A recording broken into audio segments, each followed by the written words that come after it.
In an ancient Greek book called The Testament of Solomon, there is a story about how Solomon overcame demons and made them serve him. The story is told from Solomon's perspective. When I was building the temple in Jerusalem, I noticed a young man, the son of the foreman of the builders. He was a very skilled worker, so I increased his wages and his food allowance above the others. However, despite this, I saw him becoming thin, weak, and pale. One day I called him and asked if something was wrong. At first he wouldn't tell me, but when I pressed him, he said, "I don't know if you'll believe me, O king, but something strange has been happening to me. Every night when I go to bed, something comes and sucks my right thumb and steals my food. I feel it is taking away all my strength, and I believe it is an evil spirit."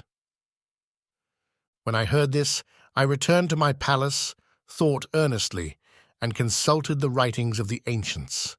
I prayed for a way to set the young man free from the power of the demon.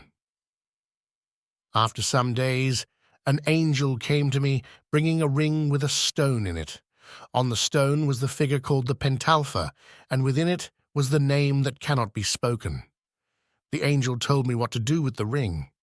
The next morning, I sent for the young man and gave him the ring, saying, "Take this, and tonight, when the creature comes, cast the ring into its bosom and say, 'In the strength of the name, King Solomon calls you.' Then rise and come running to me, and do not be afraid of whatever the demon may say to you." That night, at the usual hour, the wicked demon Orneus came to the young man's chamber, intending to suck his blood and steal his food. But the young man remembered my words, cast the ring upon the demon, and said, "Come, for Solomon calls you," and immediately ran to my palace. The demon shrieked after him, "Boy, what have you done? Take the ring from me, and I will give you the hidden gold of the earth. Take it off, and do not bring me before Solomon." But the young man ignored the demon, ran into the palace, and called to me, "O king, I have brought the spirit as you told me. He is there before the door, screaming and promising me the hidden treasures of the earth if I do not force him to come to you." I rose from my throne, went out into the courtyard, and saw the creature in the form of a flame of fire, quivering and shrinking. I stood over it and said, "What is your name?" It answered, "Orneus." I commanded Orneus, in the strength of the ring, to reveal how I could make him subject to me. He told me where his abode was, how he afflicted men, and all that I asked. Then I sealed him with the ring and appointed him to hew stones for building the temple. After considering what to do next, I called for Orneus and gave him the ring, instructing him to bring Beelzebul, the prince of all demons, before me. Orneus went to Beelzebul, found him on his throne, and said, "Solomon calls for you." Beelzebul scornfully replied, "Who is this Solomon of whom you speak?" Orneus cast the ring into Beelzebul's bosom and said again, "Solomon calls for you." Beelzebul roared and cast forth a great flame of fire, but had to rise from his throne and follow Orneus to stand before me. When I saw him, I thanked the Most High for giving me power over the demons. I spoke harshly to Beelzebul, and he promised to bring all the demons before me, making them subject to my commands. I appointed him to saw marble blocks for the temple's construction. When the other demons saw their master laboring like a slave, they were terrified. I then summoned many chief demons one by one and questioned them about their deeds, what diseases they caused, what secrets they knew, and how they could be subdued. After they answered, I bound them and set them to work on building the temple. The demons appeared in various forms, one as a beautiful woman with a donkey's hoof for a foot, another as a man without a head, with a flame of fire coming out of his neck, another as a large dog. I bound the headless man and the dog together, and the dog's flame of fire provided light to the workmen at night. There were also dragons, one with 3 heads and another with a man's head. Another demon had a face that shone with a green light, hair like serpents, and a body of darkness. Yet another was a dark man with shining eyes and a drawn sword, claiming to be the spirit of an ancient giant who perished in the flood. Some demons had no visible form, only voices. Over all of them, I had dominion and assigned them tasks, carrying water, making ropes, melting gold and silver, and lifting stones. With their help, the temple was built quickly, and I, Solomon, enjoyed great honor, peace, and tranquility in my kingdom. Kings and princes from all around visited me, bringing precious gifts, and my kingdom was greatly exalted. One day, while sitting on my throne in the palace with Ornius the demon standing by me, an old man, one of my workmen, came before me.